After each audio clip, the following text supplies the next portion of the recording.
सुप्रभात। Class 10th। आज हम लोग हिंदी व्याकरण का पहला पाठ रचना के आधार पर वाक्य के भेद पढ़ेंगे।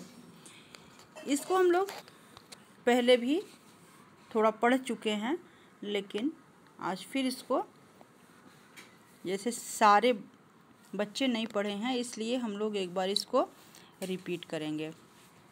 रचना के आधार पर वाक्य के भेद। तो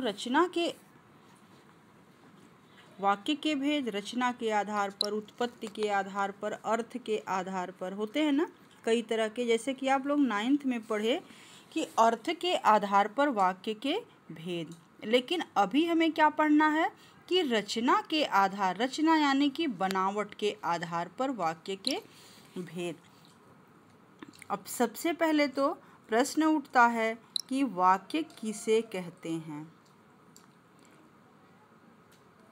अब वाक्य की परिभाषा इसके लिए जानना बहुत ही आवश्यक है वाक्य भेद को पढ़ने के लिए। तो ऐसा सार्थक शब्द समूह जो व्यवस्थित हो तथा पूरा आशय प्रकट कर सके वाक्य कहलाता है। देखिए, शब्द भी हो लेकिन वो शब्द जो है व्यवस्थित हो, ये नहीं कि उसमें व्यतिक्रम हो, उसका क्रम ठीक ना हो, क्रम में व्यवधान हो, इस तरह का नहीं होना चाहिए। इस तरह का शब्दों का समूह जो व्यवस्थित हो और क्रमबद्ध हो, इस तरह के शब्दों के समूह को ही वाक्य कहते हैं। अर्थात जिस शब्द समूह से वक्ता का आशय व्यक्त होता है वह वाक्य कहलाता है। अब देखिए, एक चीज़ और जुड़ गया कि उस शब्द समूह से जो बोलने वाला यानी कि वक्ता है, उसका आशय भी व्यक्त होता है कि वो कहना क्या चाह रहा है।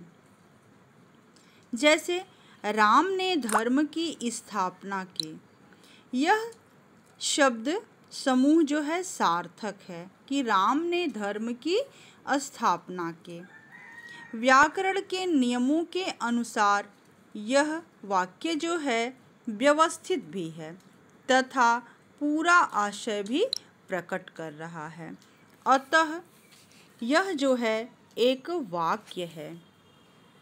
अब आता है वाक्य के घटक। वाक्य के घटक वाक्य के अंग या वाक्य के अवयव, यानी कि जो वाक्य के घटक है तो घटक शब्द का ही पर्याय है अंग, अवयव आदि। वाक्य के घटक किसे कहेंगे?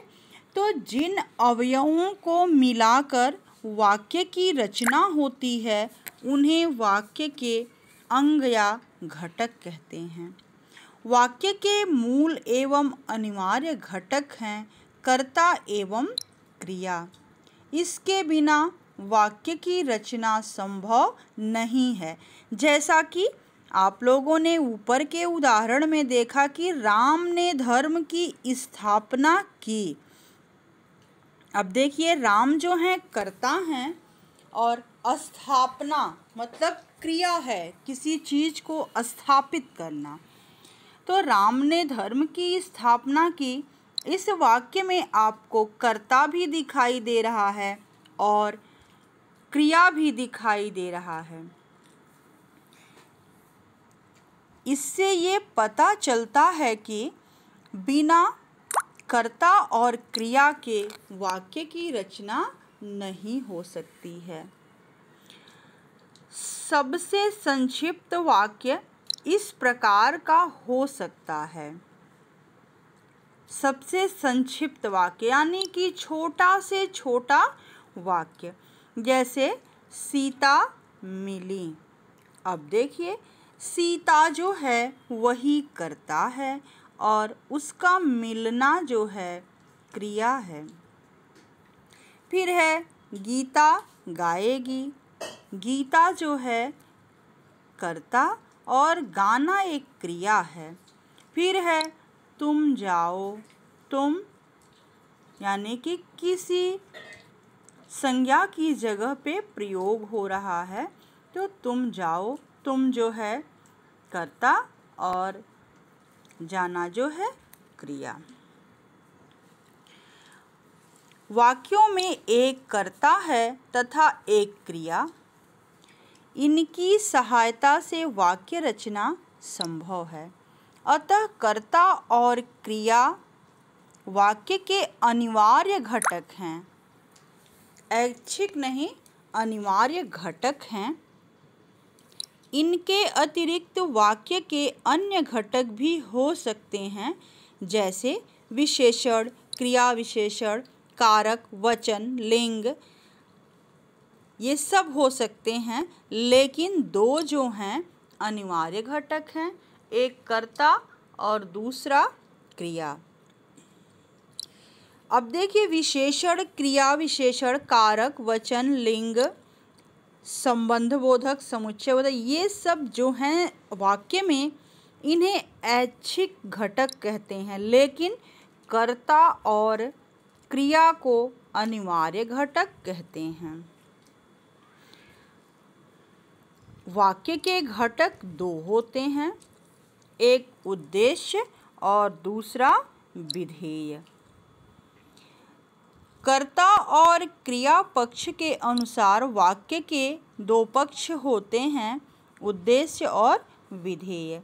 उद्देश्य, वाक्य में जिसके बारे में कुछ कहा जाता है उसे उद्देश्य कहते हैं, और उद्देश्य के विषय में जो कुछ भी कहा जाता है वह विधेय होता है।